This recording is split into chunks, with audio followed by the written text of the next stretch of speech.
So much good closure in this final episode, but nothing is better than the closing scene because I don't think that you could argue that Beth is a leader at all up until this point. In all of the minutes of watch time, Beth doesn't do one thing that would lead you to believe that she's a leader up until the last moment. And so the final closing scene is when she's driving in the car away from the win that she gets against Borgov, and she asks to get out, and she's walking down the street in the park, and she walks off towards this group of older folks, these Russian people. They're not wearing nice clothes. They're not highly regarded by society. They're just lovers chess. She walks in and she's immediately celebrated. And you can see that it's genuine joy in the community. She has joy. They have joy. Even though she just beat their Russian champion Borgov, they celebrate her because she's a great chess player. And what does she do? She walks over and finds an old man and sits down across the table from him. And this is the first time where you really see Beth start to smile because she's free. It's no longer all about, I have to beat everybody. I have to prove myself to everybody. She sees herself as a part of a group of people that are passionate about something. In fact, she might even be capable of being a leader of that group of people that are passionate about something, which means it's not about going back and taking the interviews and being in the magazines. It's about finding the people that are passionate about it and serving them. And that's really what she does. This is the first selfless act in the entire show for her.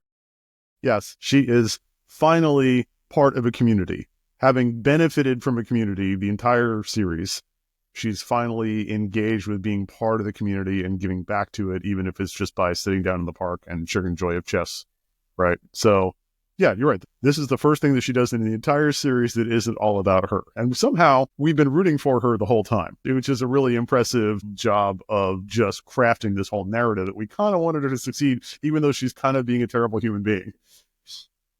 But I think that goes back to what we talked about in the first episode, right? The lessons of how people are going to regard you are two things, right? You get credit for being good at something, even if it's not their thing. You get credit for providing value in the world and being really great at something and committed to something. But you also, they will judge with you and relate with you based on how you interact with them. And it's not until this moment where she starts to even recognize the second one of those, right? Where she's like, okay, I can let all that it's all about me stuff go long enough to just like enjoy something with other people when I'm not going to get anything out of it. Every other time she plays chess, every single other chess match that we watch her play in this entire series is because she wants to win to get to the next level. She wants to prove that she's good to successive levels of people, right? And this is the first time that she's probably playing just for fun. Even when she's having fun hanging out with Benny and all of his friends in New York and whatever, and they're playing speed chess, she's winning money. She's either winning or losing the entire time, and it's for something, proving how great she is. And this is the final, like, I have nothing to prove moment. And so you're right. She is not yet a leader in what we consider to be a magnanimous leader in the WonderTour sense. But she has opened the door to having those skills. She's opened the door to people relating with her in a way that they might actually follow. Yeah, and I think that example, it comes from Mr. Scheidel. It comes from Jolene. It comes from, even in fractions, people like Harry, who she sees and she's like, oh, that's what it's actually about. It was never about being just the best in the world. It was about using that to do something, using that to help people. And I don't know where this goes, right? Because this is a miniseries. We never get anything else. But you imagine that this can be the beginning of Beth not just being a hero, but being a leader as well. Being a key force. Maybe the American chess players form this sort of collaborative network as the Russians already have and build themselves up to be a world power rather than individually trying to outshine each other. Yeah.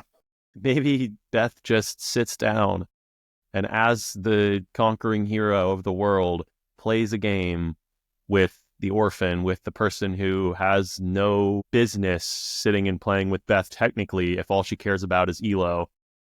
Right. But in that moment, that's Beth developing the leadership superpower of compassion.